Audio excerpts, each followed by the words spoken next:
Welcome to another episode of the Granite List Live, where we discuss all things related to employee benefits and human capital.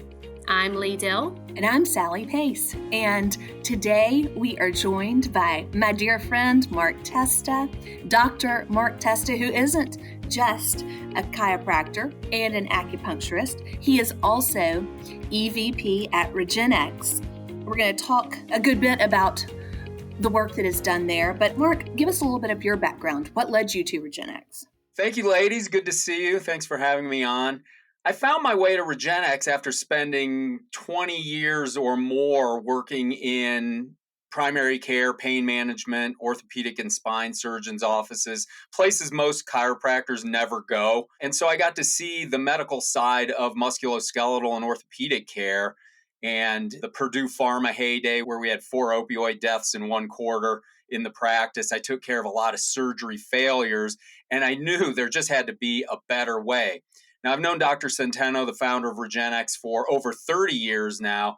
And so when I had an opportunity to help him grow the physician network for Regenexx, I jumped on it immediately and left full-time practice to go help with this endeavor because there just had to be a better way than what I was seeing in medical practice.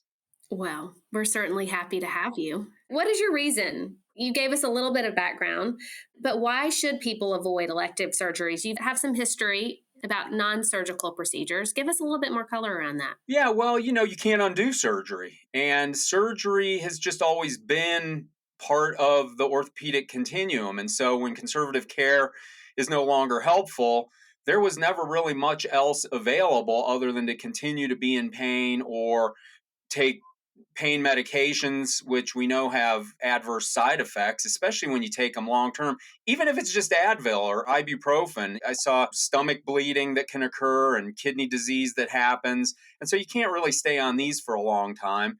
And because you can't undo surgery, when it doesn't work, it really affects people's lives and families and incomes. And so when something filled that gap now, orthobiologics or regenerative medicine using the patient's own cells as a stopgap, as a tool before surgery when conservative care stopped working, I was like, this is the next step in orthopedic care. And people should have access to this or at least explore this as an option before jumping straight into surgery or just continuing to suffer in pain. I understand what's involved in surgery, and surgery sounds scary. When you say using my own cells before surgery is an option, sounds a little bit scary too for somebody that doesn't really get it. Can you do a little bit more color on what that means? Yeah, so at Regenexx, we use the patient's own cells, blood platelets, platelet-rich plasma. It's a blood draw, which we've all done before, or their bone marrow concentrate that comes out of their body as well. And then we concentrate those cells and inject those using a needle back into arthritis or rotator cuff tears or ACL tears or back pain. And so it's minimally invasive, it's minimally painful. The recovery is a lot quicker. The downtime is literally days, not weeks or months. It's not surgery, you're not having anesthesia, you're not being put to sleep, you're not having weeks of rehab or having a big incision that you have to be careful of not reopening. And so it's going to be less invasive and allow people to recover and get their life back a lot quicker. So hopefully that explanation makes it less scary than having an open surgery with anesthesia and all that goes along with that.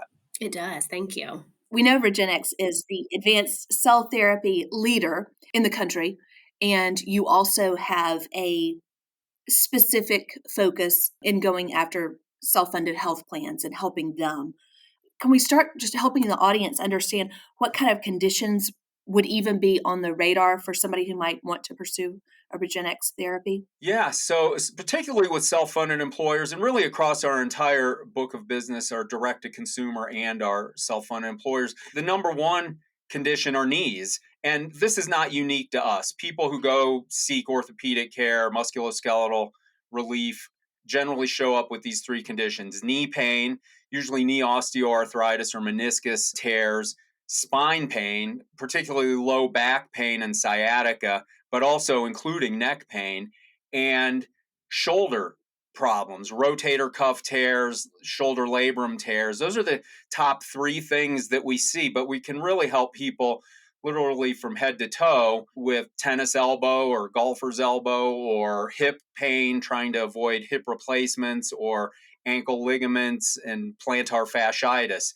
Anybody who's got pain really from head to toe, who's trying to avoid surgery and looking for one more option before surgery and after conservative care, is who actually find their way to us and who we feel we can help with our solution. So, how do they find their way to you guys? Is it through a referral from their orthopedic, or is it through marketing in the health plan? Yeah, in the self-funded plan, what we do is we have a whole strategy where we send out benefit cards to all members so they find out about it, right? Because you know that analogy, if a tree falls in the woods and no one is there to hear it, does it make any noise? It's the same thing with health benefits, right? If people don't know about it, they don't use it. So we take that initiative, we send out benefit cards. Mhm. I do weekly educational webinars. So if HR will send out our emails to their members, they can attend a webinar and learn about it. We also give every employer a web portal that lists out all the webinars for the month. And when they can tune into those, we'll also add on that portal a 10-minute webinar. So employees that maybe are involved in construction or manufacturing who can't walk away from their job for 30 minutes can watch it at their convenience. We also work with a lot of TPAs for targeted outreach. So we get file feeds weekly on people who are headed towards orthopedic surgery. And that's really telegraphed. Once you had that MRI and that steroid injection, we know what's coming next. So we'll reach out to them and let them know that they have this benefit. I've also gone as far as educating on-site, near-site, or direct primary care providers, which I love to do, is get that whole continuum of care educated and tell them what we're looking for so they can make the referral. Or if there's digital physical therapy or other PT involved, same thing there, where we will have them know what we're looking for and connect the doctor with that. Or if there's surgical centers of excellence, same thing. I'll connect the doctor with that surgeon. So if we can't help someone, we refer on to them. And then we work with nurse navigators and educate them about what we're looking for so they can help steer. When we do all of those things, we get the right kind of utilization that we're looking for and can not only help that employee avoid surgery, but help that employer reduce their costs and the other soft expenses that come with people being out of work. That was going to be my next question. Obviously, we've talked about the quality of care and the alternative to it, but there has to, I'm assuming, be some type of cost savings involved. So, can you talk us through how the health plan spend is impacted with Regenexx? Yeah, I'll use the Validation Institute report that we had. And so when we looked at that, it was 126 surgeries on a large employer. We were able to save them 49% versus the surgeries that were avoided. And so we see that really consistently across our book of business, up to 70% of savings versus the surgery avoided. I'll go back to that Validation Institute piece. Our average cost on those 126 cases, again, the top three were knee, spine, and shoulders, was $7,300. When I calculated the average surgery avoided, it was $23,000.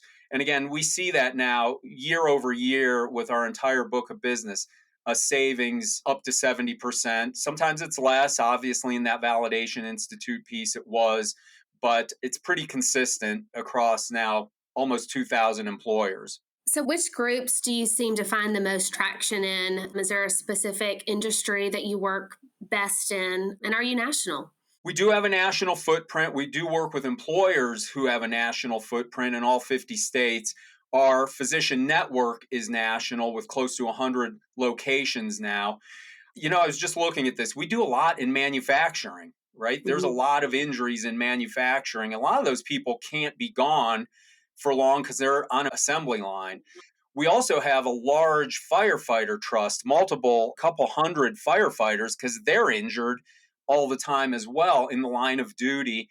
But we also have a lot of white collar employers, including insurance agencies who've added this to their own benefits, who obviously are just white collar people, because musculoskeletal pain really does affect everybody. We see it across the spectrum also in construction, or really just about every industry. But I think the top ones that we see are manufacturing and first responders. Can we go back to kind of the brass tacks of how it works and what the benefits are for both the employee or the plan member and the employer?